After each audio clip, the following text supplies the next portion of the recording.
अस्सलाम वालेकुम। पिछली क्लास में हम लोगों ने मीर उस्मान अली ख़ान के बारे में पढ़ा था।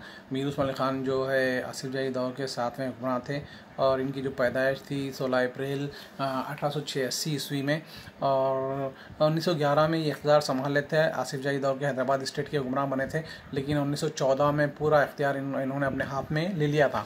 तो उससे पहले हम थोड़ा फ्लैशबैक में जाते हैं। फ्लैशबैक में जब जाते हैं तो हमको ये लगता है कि आसिफ जाही सल्तनत की बुनियाद किसने रखी थी और इन 7 हुक्मरानों ने किस तरह से हुकूमत की थी, और इन 7 हुक्मरानों का दौर भी तारीख़ की दक्कन में, जुनूबी की तारीख़ में बड़ी अहमियत का हामिल रहता है। तो आसिफ जाह जो उस वक्त मुगलिया सल्तनत में दक्कन के इलाके के सूबेदार रहे थे, और जब आसिफ जाही मुग़ल सल्तनत ज़वाल पजीर हो रही थी, तो उस वक्त जिस तरह से दूसरे हुक्मरानों ने खुद मुख्तारी का ऐलान किया था, आसिफ जाह भी अपने दक्कन के इलाके में आसिफ जाही सल्तनत की बुनियाद रखते हुए खुद मुख्तारी का ऐलान कर दिए थे। तो इस तरह से 1724 ईस्वी में आसिफ जाही दौर शुरू होता है। आसिफ जाही दौर की बुनियाद जो है 1724 में रखी गई थी, और इसको रखने वाले जो पहले हुक्मरान थे, पहले जो निज़ाम थे, उनका नाम था मीर क़मरुद्दीन अली ख़ान। मीर क़मरुद्दीन अली ख़ान जो थे वो आसिफ जाही सल्तनत के पहले हुक्मरान थे, और इनका जो दौर रहा है 1724 से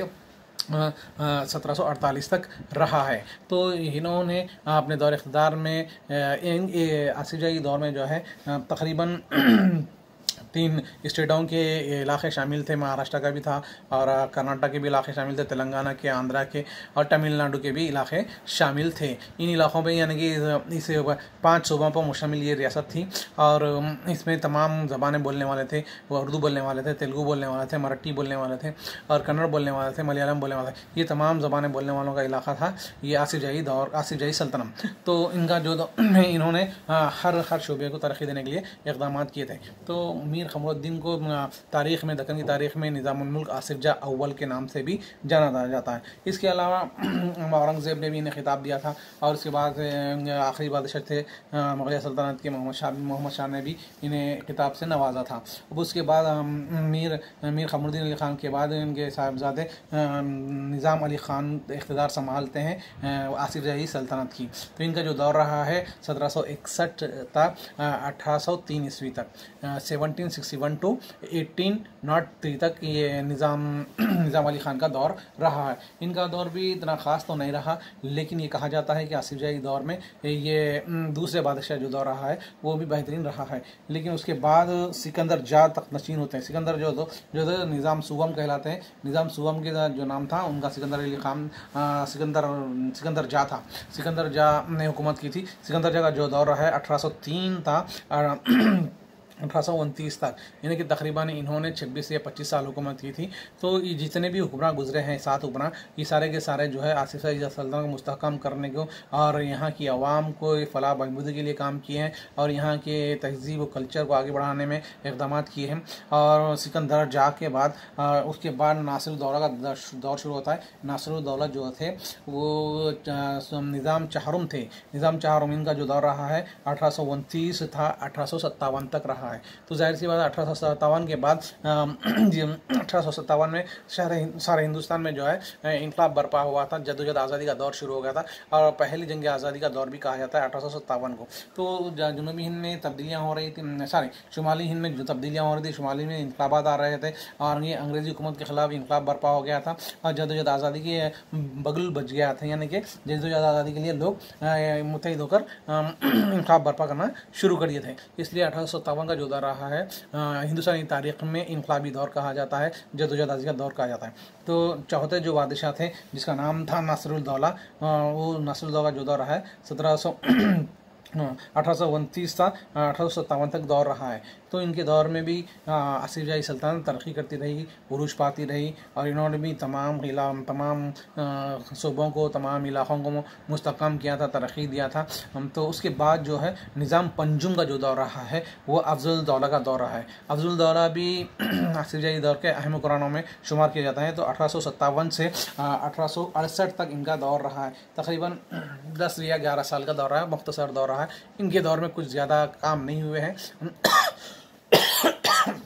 इनके दौर में ज़्यादा काम नहीं हुए, लेकिन ये 5वें हुक्मरान थे जिनका नाम था अफजलुद्दौला। अफजलुद्दौला के बाद मीर निज़ाम शशुम जो थे, मीर महबूब अली ख़ान, ये बड़ा अहम दौर रहा है। मीर महबूब अली ख़ान के बाद रियासत हैदराबाद बहुत तरक्की याफ्ता रही और बहुत तहज़ीब में, कल्चर में, तालीम में, फ़न तामीर में, हर वो चीज़, हर वो शोबे में तरक्की हुई है मीर महबूब अली ख़ान के दौर में। तो मीर महबूब अली ख़ान का जो दौर रहा है 1868 था 1911 तक रहा है, 1868 था 1911 तक इनका दौर रहा है। तो इन्होंने भी अपनी रियासत को मुस्तहकम करने के लिए और अवामी फलाह बहबूदी के लिए काम किए थे। उसके बाद इनके साहिबजादे, मीर महबूब अली के साहिबजादे जो थे, उनका नाम था मीर उस्मान अली ख़ान। मीर उस्मान अली ख़ान जो है, मीर उस्मान अली ख़ान बताया इससे पहले कि इनकी पैदाइश 1886 में हुई थी, या 16 अप्रैल को। तो इन्होंने अपने मीर महबूब अली ख़ान के अपने बाप के मातहत रियासत की बागडोर में, रियासत के नज़रक़्स में हिस्सा लेना शुरू कर दिए थे। तो अब मीर महबूब अली ख़ान के बाद इनका जो दौर शुरू होता है 1911 था, 1911 था और 1948 तक इनका दौर रहा है। तो इनके दौर में रियासत हैदराबाद बहुत ज़्यादा तरक्की याफ्ता रही है। तो इन्होंने 1911 में तो इख्तियार संभाला था, लेकिन रियासत के सारे इख्तियारात जो थे वो उन्होंने 1914 में ले लिए थे। तो इससे पहले हम क्लास में ये मुताला किए थे कि मीर महबूब अली ख़ान ने 1911 में इख्तियार संभाला। तो इब्तदाई दौर में ही उस्मान अली ख़ान ने साबित कदमी के साथ रियासत के लिए काम किया था और बागडोर संभाली थी रियासत की और नज़्म देख रहे थे। तो इनकी बागडोर, इनकी बेहतरी और नज़्म में बेहतरी पैदा करने के लिए नत नए इस्लाहात लाने शुरू कर दिए थे, नत नए इस्लाहात नाफिज करना शुरू कर दिए थे मीर उस्मान अली ख़ान ने। क्योंकि मीर महबूब अली ख़ान के बाद ये 7वें और आखिरी बादशाह थे आसिफ जाही दौर के। तो इन्होंने जब 1911 में इख्तियार संभाला तो नत नए उसूल बनाते हुए, नत नए इस्लाहात लाते हुए हुकूमत की बागडोर संभाल ली थी और हुकूमत को बेहतर ढंग से चलाने के लिए, हुकूमत को सही ढंग से चलाने के लिए इन्होंने इक़दाम किए थे। इनकी हुकूमत के इब्तदाई सालों में इन्होंने मुख्तलिफ़ सूबों का दौरा किया था और बग़ौर मुशाहिदा किया था उन सूबों का, और इसके अलावा इंतज़ामी उमूर में कई तब्दीलियाँ लाई थी। तो इससे पहले हम बता चुके थे कि इन्होंने सूबों का 5 जो सूबे थे, 5 सूबों का दौरा किया था और उसमें उन्होंने बग़ौर मुशाहिदा किया था, वहाँ के हालात का जायज़ा लिया था, वहाँ की आवाम के जहन को और उनके वहाँ के आवाम के मौक़िफ़ को जाना था और उसके बाद इन्होंने उसमें कई तब्दीलियाँ लाई थी। कि उस ज़माने में जो है दरबार में क्या बोलते बाजियाबी के लिए नजराना पेश किया जाता था, उस निज़ाम को ख़त्म किया था। देवीदासी की रस्म को ख़त्म कर दिया था और जबरन जो मजदूरी थी उसको भी बर्खास्त कर दिया था और हुज़ूर निज़ाम ने मुर्ग़ों और बैलों की लड़ाई पर पाबंदी आयद कर दी थी। ये तमाम इक़दाम किए थे। इसके अलावा अपने दरबार में सिगरेट नोशी और ममनू करार दिया था और दरबार के लिए दरबार में हाज़िरी के लिए एक ड्रेस कोड दिया था, शेरवानी और टोपी। इसके अलावा इन्होंने 1920 में गौ कशी एक करारदाद मंजूर की थी, एक उसूल बनाया था, क़ानून बनाया था 1920 में। उस करारदाद में ये लिखा गया था कि रियासत हैदराबाद में गौ कशी ममनू है, यानी कि उसी दौर से गाय का काटना मना करार दिया गया था। क्या नज़्म में इस्लाहात लाई थी इन्होंने और अलग अलग सूबों का दौरा किया था। तो इसके अलावा जब उन्होंने मीर उस्मान अली ख़ान ने 1914 में सारे इख्तियारात अपने हाथ में ले लिए तो हुकूमत के नज़्म के हर शोबे में तरक्की लाई थी। इन्होंने हर तरीक़े से अपने इख्तियारात को लाते हुए, अपने क़ानून को निफाज़ अमल में लाते हुए हर शोबे में तरक्की के ज़राए बनाए थे, तरक्की दी थी। तो इनके अहद के नुमाया ख़ुसूसियात जो थी, इनके दौर की जो नुमाया ख़ुसूसियात जो थी, माली की तश्कील थी, मालिया डिपार्टमेंट की तश्कील थी और मजलिस मुक़र्रना काउंसिल की शुरुआत इन्होंने की थी और उसमें 85 मेंबरान का इंतखाब किया गया था और उन 85 मेंबरों में दलितों को भी मौका फ़राहम किए गए थे। तो इन्होंने ये चाहते थे कि बिछड़े तबक़ात को, दलितों को साथ लेकर रियासत की बागडोर से आगे बढ़ाए, रियासत का नज़्म चलाए। तो इनके दौर में क़बायली मसाइल भी थे, क़बायली मसाइलों को इन्होंने हल करने के लिए क़बायली पंचायतें कायम की थी और इनके दौर में एक क़बायली लीडर था जिसका नाम था कुमारम भीम ने आदिलाबाद जो अब इस वक्त अपने तेलंगाना रियासत का एक ज़िला है, तो आदिलाबाद सूबे में आदिलाबाद ज़िले में कुमारम भीम ने क्या बोलते जागीरदारी निज़ाम के ख़िलाफ़ बगावत बुलंद कर दी थी। तो इस तरह से उन्होंने क़बायली लीडर को बगावत को हुज़ूर निज़ाम ने कुंडाओं के मसाइल को समझते हुए और उनकी कोशिशों और उनको समझने की कोशिश की और उनकी माशी फलाह बहबूदी के लिए कई इकदाम किए थे। तो कुमारम भीम का जो मसला था वो ये था कि जागीरदारी निज़ाम का खात्मा हो। तो इन्होंने देख लिया कि माहौल किस तरह से बिगड़ रहा है आदिलाबाद में और कबायली अवाम जिस तरह से बगावत उतर आ रही है। तो निज़ाम ने उनका मुशाहिदा किया, बगौर मुशाहिदा किया और वो समझने की कोशिश की और उनकी माशी फलाह बहबूदी के लिए इकदाम किए। और अलग अलग सूबों में हैदराबाद रियासत में जो है तमाम मज़हब के मानने वालों को बराबरी के हकूक़ दिए गए थे और मुकम्मल आज़ादी थी अपने मज़हब पर अमल करने की, अपने मज़हब पर इबादत करने की मुकम्मल आज़ादी दे रखी थी। यहाँ पे पूरे मज़हब को मानने वाले थे, इस्लाम को मानने वाले थे, हिंदू मत को मानने वाले थे, शिव मत को मानने वाले थे, ईसाइयत को मानने वाले थे, बुद्ध मत को यानी कि जितने मज़हब थे हिंदुस्तान में उन सबको अपने अपने मज़हब पर अमल करने के पूरे इख्तियार दे रखे थे मीर उस्मान अली ख़ान ने। और मस्जिदों को, मंदिरों को, गुरुद्वारों को, गिरजाघरों को, जितने भी ये इबादत की जगह है उनको उनके बाजियाबी के लिए, फिर उनकी तरक्की देने के लिए, उनको इर्ता देने के लिए उनके नाम पर कई ज़मीनात अतियात दिए थे और माली इमदाद भी की थी। मंदिरों को भी दिए थे, भद्राचलम के मंदिर को दिए थे और तिरुपति के मंदिर को दिए थे। इसके अलावा आदिलाबाद के मंदिरों के गौलीपुरा, मदना पेट मंदिरों को भी इन्होंने अतियात दिए थे। हुजूर निज़ाम ने कल किलिसिया की तरक्की के लिए भी, किलिसियाओं के लिए, गिरजाघरों के लिए भी ज़मीनत अतियात दिए थे। इनके दौर में एक नांदेड़ में एक गुरुद्वारा तामीर किया गया था और उस गुरुद्वारे के निगाहदाश्त के लिए, उसकी देखभाल के लिए उन्होंने उसके नाम पर ज़मीन अतिया की थी। यानी कि उस ज़मीन अतिया करने का मतलब ये होता है कि ज़मीन से होने वाली आमदनी उस गुरुद्वारे को लगाई जाए, उस मस्जिद को लगाई जाए या उस मंदिर को लगाई जाए, उसकी बाजियाबी के लिए काम किया जाए, उसका जो माली ज़राए इमदाद होती है, मदद होती है, उससे किया जाए। इसके अलावा इन्होंने हनुमकुंडा में 1000 सुतून का मंदिर था, तो इन्होंने अवामी शोबे को, अवामी महकमे को, अवामी शोबे को ये अहकाम जारी किए कि 1000 सुतून के मंदिर की निगाहदाश्त करे, उसकी देखभाल करे। इस तरह से उस मंदिर के लिए भी इन्होंने माली इनायत फरमाई थी। ये तमाम बात है। और सबसे बड़ी बात थी कि इन्हीं के दौर में 1914 की जो पहली जंग अज़ीम हुई थी, 1914 की पहली जंग अज़ीम की इन्हीं के दौर में हुई थी और 1939 की दूसरी जंग अज़ीम भी इन्हीं के दौर में हुई थी। तो इन्होंने पहली जंग अज़ीम में अंग्रेज़ों की मदद के लिए मालिया भी फराम किया था और फ़ौजी मदद भी की थी। और तो इनकी माली मदद को देखते, इनकी फ़ौजी मदद को देखते हुए इंग्लैंड के जॉर्ज पंजुम ने इनके हिज हाइनेस का खिताब दिया था। यानी कि हिज हाइनेस से मुराद ये होता है बुलंद इज़्ज़त, माब और मकरम व मुअज़्ज़म, आली मर्तबत। ये तमाम खिताबात मीर उस्मान अली ख़ान को इंग्लैंड के जो है बादशाह जॉर्ज पंजुम ने दिए थे। जॉर्ज पंजुम क्यों दिए थे? क्योंकि पहले जंग अज़ीम में इन्होंने मदद की थी। तो इसके अलावा अब देखिए मीर उस्मान अली ख़ान ने न सिर्फ ये तरक्की की थी, इस्लाहत की थी, तो तालीमी शोबे में इन्होंने बहुत सारी तरक्की की थी। तालीमी शोबे में जामिया उस्मानिया क़ायम किया था और जामिया उस्मानिया में पहला उर्दू यूनिवर्सिटी थी दुनिया की और जामिया उस्मानिया में ज़रिया तालीम उर्दू थी। इसके अलावा इलाक़ाई ज़बानें पढ़ाई जाती थी, उर्दू, मराठी, तेलुगू, अलावा अंग्रेज़ी और तमाम ही ज़बानों को पढ़ाने की इजाज़त थी। यानी कि उर्दू को भी और मराठी भी, तेलुगू ज़बान को भी इलाक़ाई ज़बान में शुमार किया जाता था और अंग्रेज़ी ज़बान को भी पढ़ाई जाती थी इन मदरसों में, इन स्कूलों में जो इन्होंने क़ायम की थी। स्कूल क़ायम किए थे। तालीमी निस्वां को भी तालीमी निस्वां को भी इस दौर में तरक्की दी गई थी। इब्तिदाई तालीम और सानवी तालीम के मदारिस कायम किए गए थे।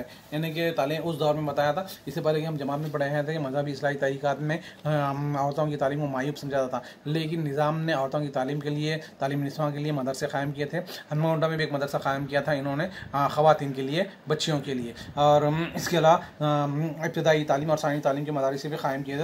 इब्तिदाई तालीम मुफ्त दी जाती थी, यानी कि इब्तिदाई जो तालीम थी वो मुफ्त दी जाती थी हैदराबाद रियासत में। उस्मानिया यूनिवर्सिटी के अलावा यूनानी कॉलेज, ज़राअती कॉलेज और हैवानात का कॉलेज, साइंस का कॉलेज, इंजीनियरिंग कॉलेज, ये तमाम कॉलेज इन्होंने कायम किए थे। यूनानी होंदे, ज़राअत होंदे, हैवानात के होंदे कॉलेज कायम किए थे, साइंस के भी कॉलेज कायम किए थे। और इसके अलावा फ़नून लतीफ़े के लिए आर्ट्स के लिए भी इन्होंने गुलबर्गा, वरंगल में और औरंगाबाद में कॉलेज कायम किए थे। ज़रूरी है, ज़रूरत ज़िंदगी के लिए फ़नून लतीफ़ा भी होना है। सिर्फ साइंस में या हैवानात में या यूनानी में आदमी फंस के रह जाता, तो आदमी के लिए एक एंटरटेनमेंट भी होना ज़रूरी है, दिल बहलाई के लिए ज़रिया भी होना ज़रूरी है। तो ये फ़नून लतीफ़े कॉलेजेस उन्होंने वरंगल और औरंगाबाद गुलबर्गा में क़ायम किए थे। इन कॉलेजों को हुकूमत की जानिब से माली सरपरस्ती की जाती थी, यानी कि जितने भी तालीम होंगे उन तालीमी इदारों को मीर उस्मान अली ख़ान की जानिब से माली इनायत दी जाती थी, माली सरपरस्ती की जाती थी। बनारस यूनिवर्सिटी को भी इन्होंने मदद की थी, अलीगढ़ यूनिवर्सिटी को भी मदद की थी, और रविंद्रनाथ का एक स्कूल था जिसका नाम शांति निकेतन था, उस स्कूल को भी इन्होंने माली इनायत की थी, माली मदद की थी। ये तमाम इन्होंने अपने दौर में किए थे। और जनाना हाई स्कूल के लिए, महबूबिया स्कूल के लिए, और शालीबंडा स्कूल के लिए, हाई स्कूल के लिए, मदरसा निस्वा हनुमानडा, ये तमाम मदरसों को इन्होंने तालीमी तरक्की देने के लिए माली इनायत और ज़मीनात अतियात दिए थे। तो माली इनायत देने से ये इदारे चलते थे और टीचर के रोज़गार के मौके फराहम होते थे। और इन स्कूलों में ज़रिया तालीम उर्दू था। उर्दू के अलावा अंग्रेज़ी पढ़ाई जाती थी, फ़ारसी भी पढ़ाई जाती थी, और तेलुगु भी पढ़ाई जाती थी, मराठी भी पढ़ाई जाती थी। आज भी हमारे तेलंगाना के बॉर्डर्स में, मराठा स्टेट के बॉर्डर में मराठी एक लैंग्वेज रहती है तेलंगाना के स्कूलों में। और कर्नाटक के बॉर्डर पे कन्नड़ी एक ज़बान रहती है तेलंगाना के स्कूलों में। तो ये एक निज़ाम था, एक सिस्टम था जो निज़ाम ने क़ायम किया था। इस तरह से सनत और हरफत को भी तरक्की दी थी। सनत से मत फैक्ट्रियाँ भी कायम की थी। फैक्ट्रियाँ कायम करने से क्या होता है, अवामी मालिया में सुधार आता है, अवामी माशी हालत में सुधार आता है, और आवाम को रोज़गार फराम होते हैं। तो मीर उस्मान अली ख़ान ने ये देखा कि तेलंगानी अवाम को, हैदराबाद रियासती अवाम को रोज़गार की ज़रूरत है, तो इन्होंने सनत और हरफत को भी तरक्की दी थी। और सातवें निज़ाम के दौर में सनतों को उरूज हासिल था, यानी कि इनके दौर में बहुत सारे सनती इदारे कायम किए थे, कंपनियाँ कायम की गई थी। जैसे सनती कंपनी में जैसे संगारनी कलर्स एक कंपनी है जहां कोयला वगैरह निकलता है, ये भी निज़ाम ने कायम की थी, संगारनी कलर्स का। और इसके अलावा निज़ाम शुगर फैक्ट्री भी इन्होंने कायम की थी, आलवेन धाती फैक्ट्री भी इन्होंने कायम की थी, और इसके अलावा सर सिल्क वज़ीर सुल्तान तंबाकू फैक्ट्री कायम की थी, चारमीनार फैक्ट्री कायम की थी, चारमीनार सिगरेट फैक्ट्री कायम की थी, जिंदा तिलिस्मात का कारखाना कायम किया था। ये तमाम कंपनियों को इन्होंने माली इनायत दिए थे। और केबल कंपनी, छोटी सनत मसनूआत, कागज़ की सनत, पारशा जाती सनत तो मालूम है, कपड़े की सनत को भी इन्होंने माली इनायत दी थी, और अपनी रियासत आसिफजाही दौर में तरक्की दी थी। तो इसका ये मतलब था कि इन्होंने अवाम की फलाह बहबूदी के लिए, अवाम के रोज़गार को फराहम करने के लिए इस तरह से ये फैक्ट्रियाँ, ये सनतें कायम की थी। तो मकसद यही होता है कि अपने किसी भी हाल में अपनी रियासत को तरक्की देना, अपनी रियासत को माली तरक्की देना, और माली तौर पर मुस्तहकम करना, और यहाँ के लोगों को रोज़गार फराहम करना। तो ये तमाम सनतें इन्होंने कायम की थी। इसके अलावा सनतों में दीवान बहादुर राव गोपाल पाल मिल, आज़िम जाही मिल, हयाती कीमाई, फार्मेसी और बिस्किट कंपनी, माचिस सनतें, अल्कोहल फैक्ट्रीज़, ये तमाम ऐसे फैक्ट्रीज़ थे जो इन्होंने कायम किए थे मीर उस्मान अली ख़ान ने। ये कायम करने का मकसद बता दिया कि लोगों को रोज़गार फराहम होना। तो जहाँ इन्होंने तालीम को फ़रोग़ देने के लिए कॉलेजेस, यूनिवर्सिटीज़, स्कूल्स और माली इनायत शांति निकेतन को भी दिए थे, अलीगढ़ यूनिवर्सिटी को भी दिए थे, बनारस यूनिवर्सिटी को भी दिए थे, और उस्मानिया यूनिवर्सिटी तो इन्होंने खुद कायम किए थे 1919 ईस्वी में। तो जिस तरह से इन्होंने तालीम निज़ाम को फ़रोग़ दिया था, उसी तरह से इन्होंने सनत और फ़र्द को भी तरक्की दी थी, ताकि यहाँ के लोगों को रोज़गार फराहम हो सके, हैदराबाद रियासत के आवाम को रोज़गार फराहम हो सके। और इसके अलावा हमल और नकल के ज़राए को भी फ़रोग़ दिया था। हमल नकल की सहूलतें, जिस स्टेट को या जिस शहर को हमल नकल की सहूलत नहीं होती, वो शहर और वो स्टेट तरक्की नहीं करता। तो निज़ाम ने सियासत में हमल और नकल की सहूलतों को भी फ़रोग़ दिया था, और हमल और नकल की सहूलतें और तमाम कारखानों की वजह से आवाम को रोज़गार फराहम हुए थे। यानी कि हमें बताया कि हमल और नकल का ज़राया होना ज़रूरी है। किसी भी शहर को तरक्की करने के लिए, किसी भी गाँव को तरक्की करने के लिए आने जाने की सहूलत है, हमल और नकल की सहूलत है, तो शहर और गाँव तरक्की पाता है। जिस गाँव को जाने के लिए ऑटो भी नहीं मिलता, या बस भी नहीं मिलती, या ट्रेन भी नहीं है, तो वो गाँव तरक्की नहीं करता। इसीलिए उन्होंने देखा कि अपनी रियासत को तरक्की देने के, और इन्होंने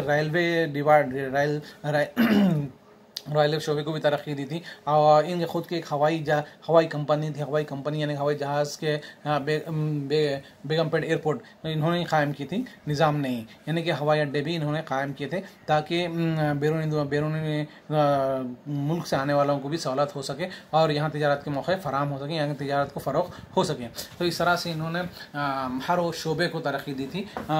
ये तमाम जो है, इनका नज़रिया यही था कि हिंदुस्तानी यहाँ की आवाम को सहूलतें हों और यहाँ की आवाम की मालियात बेहतर हो और यहाँ की आवाम को रोज़गार फराहम हो और यहाँ की आवाम तालीम याफ्ता हो और हुकूमत में तमाम फ़िरक़ों को बराबर के हकूक़ मिले और यासिर जही दौर में तमाम फ़िरक़ों को बराबर के हकूक़ मिले और उनको तरक्की मिले, उनकी सहूलतें, उनको मराहतें दी जाती थी। ये तमाम जो है मीर उस्मान अली ख़ान ने अपने दौर इक़्तिदार में किया था। तो इनका जो दौर रहा है 1911 था 1948 तक, तो लगभग जो दौर इस दौर में इन्होंने बहुत सारे इस्लाहात लाई थी, बहुत सारे तब्दीलियाँ लाई थी और कई नए इस्लाहात लाते हैं, कई कानून निफाज अमल में लाए थे। तो इनका मकसद ये था कि यासिर जही सल्तनत को तरक्की दे। तो इसके अलावा तामीरात में भी इन्होंने बहुत सारी इमारतें तामीर करवाई थी। आसिफ साहबा ने तामीरी सरगर्मियों में गहरी दिलचस्पी ली थी। आसिफ साहबा जिसे आसिफ साहब मीर उस्मान अली को कहते हैं। मीर उस्मान अली खान ने तामीरात में भी गहरी दिलचस्पी ली थी। उनके ज़माने की शानदार इमारतों में दक्कनी ख़यालात, कल्चर, तहज़ीब व सक़ाफ़त का पता चलता है। इन्होंने जितने भी इमारतें तामीर की थी, इन्होंने जैसा जो उस्मानिया यूनिवर्सिटी है, उस्मानिया मेडिकल कॉलेज है, अपना स्टेट का हाई कोर्ट है, फलकनुमा पैलेस है, ये तमाम इन्होंने तामीर करवाई थी। तो इनके जो इमारतें थे उनकी इमारत से दक्कनी ख़यालात का इज़हार होता है, दक्कनी तहज़ीब का इज़हार होता है। दक्कनी तहज़ीब जो है हैदराबादी तहज़ीब को कहा जाता है। तो दक्कनी तहज़ीब का इज़हार होता है, कल्चर को फ़र्क मिलता है, तहज़ीब व सक़ाफ़त को पता चलता है। यानी कि हर हुक्मरान अपने तौर पर इमारतें तामीर करवाता है। तो इन्होंने भी अपने दौर में इमारत तामीर करवाई। तो इनकी तहज़ीब, इस रियासती तहज़ीब का पता चलता है, सक़ाफ़त का पता चलता है और कल्चर का पता चलता है। तो इन सारी इमारतों में दक्कनी ख़यालात का इज़हार भी होता है। जामे उस्मानिया दवाख़ाने की तामीर में मुग़ल आर्ट और तुर्की के तर्ज़ तामीर की झलक मिलती है। जामे उस्मानिया को जब आप देखते हैं या फिर उस्मानिया हॉस्पिटल को देखते हैं तो उनकी तर्ज़ तामीर में जो है मुग़लों ने जो तामीरात तामीर करवाई थी, जैसे कि गोलकुंडा है, आपका लाल किला है और आपका ये ताजमहल है, ये तमाम जो मुग़लों ने अपने दौर में तामीर कराया था, किले, मस्जिदें वगैरह।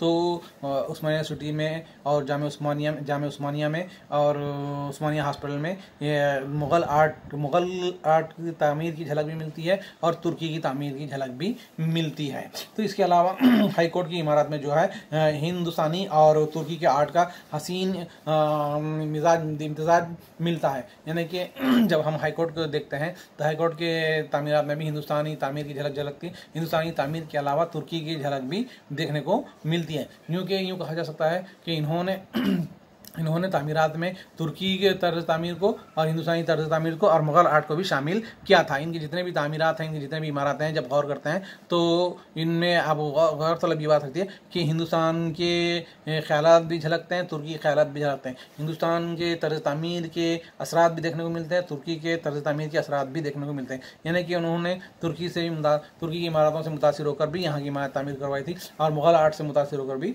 इसमें इमारत तामीर करवाई थी। तो हैदराबाद की असम्बली की इमारत में जो है इंडो और तुर्की की झलक मिलती है। इसके अलावा राजस्थानी तर्ज़ तामीर का नमूना भी मिलती है। जब आप हैदराबाद जाएंगे, असम्बली को देखेंगे तो असम्बली की तर्ज़ तामीर में जो है इंडो तुर्की की झलक मिलती है और इसके अलावा राजस्थानी झलक भी मिलती है। राजस्थान का जिक्र इसलिए किया गया है कि राजस्थान के जो किले हैं, राजस्थान की जो तामीरात है, यकीनन देखने के लायक है। तो उस वहाँ के बादशाहों ने जिस तरह से महल तामीर करवाए थे, किले तामीर करवाए थे, और तो वही झलक हमको असम्बली में देखने को मिलती है राजस्थान की तर्ज़ तामीर की और इंडो तुर्की की तर्ज़ तामीर की झलक भी हमें देखने को मिलती है। दूसरी इमारत जैसे सिटी कॉलेज होंदे, बाग़ आमा होंदे या फिर यूनानी दवाखाना होंदो, आसिफ कुतुब खाना होंदे। आसिफ कुतुब खाना यानी सेंट्रल लाइब्रेरी, हैदराबाद में अफजल पे का कुतुब खाना है, उसको आसिफ कुतुब खाना कहा जाता है, सेंट्रल लाइब्रेरी भी कहा जाता है आज जदीद दौर में। तो इन इमारतों में हैदराबाद और सिकंदराबाद के रेलवे स्टेशन और टाउन हॉल और एडन बाग और चौड़ी की मस्जिद होंदे, जुबली हॉल होंदे, ये जितने भी इन्होंने मस्जिदें तामीर करी, हिंदू मुस्लिम और मगरबी तर्ज़ तामीर की नमूने इसमें देखने को मिलते हैं। यानी कि बताया कि सिटी कॉलेज होंदे, बाग़ आमा यानी कि अनामपली के बाजू का जो इलाका है उसको बाग़ आमा कहा जाता है। तो यूनानी दवाखाना होंदे, आसिफ कुतुब खाना होंदे और हैदराबाद और सिकंदराबाद के रेलवे स्टेशन होंगे। इसके अलावा जुबली हाल है, आपका एडन बाग है, और जो चौड़ी की मस्जिद है, ये तमाम इमारतों में जो है हिंदू मुस्लिम तहजीब की झलक हमको देखने को मिलती है। तो इन्होंने तमीरात में भी दिलचस्पी लेते हुए शहर की तरक्की के लिए और बोर्ड कायम किए थे। शहर की तरक्की के लिए बोर्ड कायम, इदारा कायम किया था। बोर्ड से मुराद इदारा कायम किए थे कि शहर की तमाम देखभाल के लिए, सड़कों की देखभाल के लिए होंगे, फिर पानी की निकासी की देखभाल के लिए होंगे, इन इमारतों की देखभाल के लिए इन्होंने कायम किए थे। बागात भी लगाए, शहर की तरक्की के लिए बागात भी लगाए थे, तामीरी बाज़ार बनाए गए थे, और कुशादा गलियां तामीर की गई थी, नालियां और ज़ेर ज़मीन पानी की निकासी के लिए नालियां भी बनाई थी। तो इस तरह से इन्होंने अपने दौर इक़्तिदार में हर वो शुबे तामीरात में दिलचस्पी लेते हुए तमाम इमारतें तामीर करवाई थी, और इन तमाम इमारतों में इन्होंने तुर्की की झलक भी मिलती है, हिंदुस्तानी मुग़ल आर्ट की भी झलक मिलती है, हिंदू मुस्लिम की झलक मिलती है। इस तरह से ये इन्होंने अपने दौर इक़्तिदार में तामीरात में और तालीम में भी हर वो शोबे में, यूँ समझिए कि हर वो शोबे में इन्होंने तरक्की की थी। तो इनका दौर जो है बहुत ही कामयाब दौर तस्वुर किया जाता, सुनहरी दौर तस्वुर किया जाता 1948 तक। वैसे तो हाँ, हिंदुस्तान जो आज़ाद हुआ था 1947 में आज़ाद हुआ था। आज़ादी के वक्त भी हैदराबाद रियासत एक अलहदा ममलिकत थी, अलहदा रियासत थी। हैदराबाद रियासत जो है हिंदुस्तान में इंडियन यूनियन में मिलना नहीं चाहती थी। तो इंडियन यूनियन में नहीं मिलना चाहती, अलग अपनी शनाख्त बनाती थी। वो उसका अलग सा एक